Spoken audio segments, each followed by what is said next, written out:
I missed practice, so I think they made me go first. My name is Andy Beach. I'm here to talk about hopefully drinking your way to a better you. And what I really mean by that is drinking better drinks, drinking cocktails that are good. And this is not your only option. If you're drinking a cocktail, you don't have to have a douchey bartender mix your drink for you. It doesn't have to be a rum and coke. It doesn't have to be some Singapore sling. Don't get me wrong, I've probably upset a couple of really good bartenders out there. You guys are great, I love you.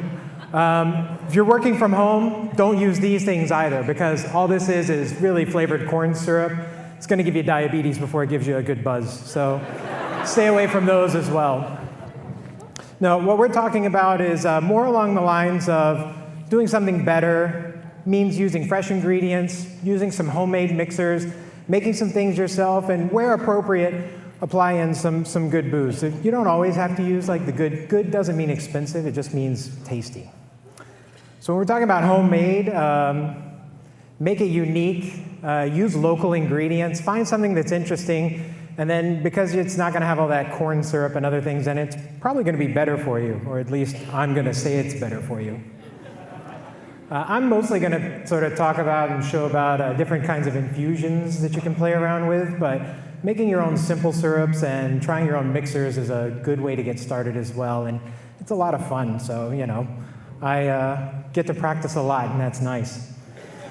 So step one with the infusions, one of the things you really want to, you want to find some good savory ingredients to use, a good clean airtight container to use, and you're basically just going to pour the two together, give it a little bit of a shake, and you're going to let it sit for a while in a cool, dark place. Taste it every now and again, and then eventually it's going to start changing colors, and what you're seeing right there is exactly what's going to happen for you. Blink. Once it gets to where you think it's the right flavor, though, you're going to want to strain that stuff off. If you let it go too far, it's going to get bitter really quick, and that's going to be bad for you. I use both a mesh and a coffee filter to try and get as much of the particle-y bits out as I can.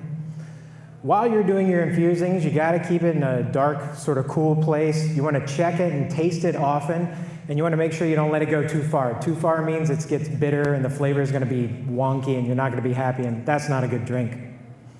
I tend to like the dried fruits and the spices, savory things. I think they work better than fresh fruits a lot of times. Cheap stuff is okay when you're doing infusions because really you're altering the flavor anyway, so what does it matter? You don't use expensive booze when you're doing infusions. And save your failures. Those things that are too bitter make really good soup stock additives and stew mixtures and whatnot. Creamy cauliflower and lavender-infused vodka, that's a good soup right there, believe me. Here's a couple of the things I've tried and played around with and been successful with. I like the cinnamon a lot. Coffee works pretty well too. Dried hibiscus makes an excellent tequila. It's all about whatever your tastes are. A lot of people think infusions are just vodka, gin, things like that. I actually like tequila, bourbon, blended whiskeys. I think those are all really interesting when you start talking about the types of things that you can infuse to make a fun drink. Now, we've talked about the infusions. That's only one piece of it. You've got to have some techniques down.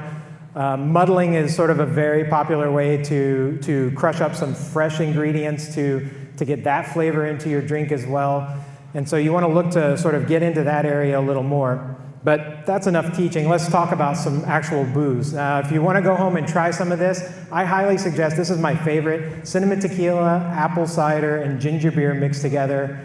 It tastes really good, and it's dangerously good because it kind of tastes like a Dutch apple pie. Summer's coming on though, spring's coming on. Try lemon-infused vodka, fresh strawberries muddled together. Add some black peppercorn simple syrup to it. That's a nice sort of savory sweet combo as well. It's also really good with gin. So if you like gin, try this one with that. I've got a friend in San Francisco that does what's called a spa mix. This is really, it's cucumbers, simple syrup, cardamom, juniper berries, bay leaves, and some ginger juice. Put that all together and let it sit overnight.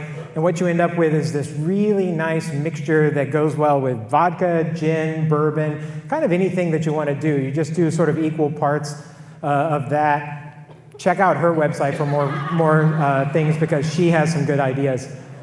That's the end of my talk.